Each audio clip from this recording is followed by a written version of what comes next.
विठ्ठलाचे एक असे भक्त जे विठ्ठल नामस्मरणात एवढे तल्लीन झाले की पायाखाली पोटचे मोल आले तरी त्यांना भान नाही राहिले. हो, ही गोष्ट आहे संत शिरोमणी गोरा कुंभार यांची.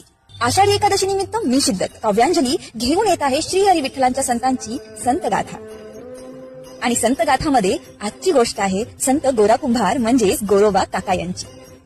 संत गोरा कुंभार हे कुंभार समाजातील असे व्यक्ती ज्यांना संत ही पदवी मिळाली. मात्र ही ओळख त्यांना प्राप्त झाली ती फक्त आणि फक्त त्यांची विठ्ठलाप्रती निष्ठा, सेवा आणि भक्तीमुळे.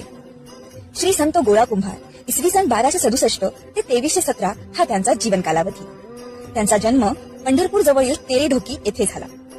त्यांच्या वडिलांचे नाव माधवबुवा आणि आईचे नाव रखुमाई होते.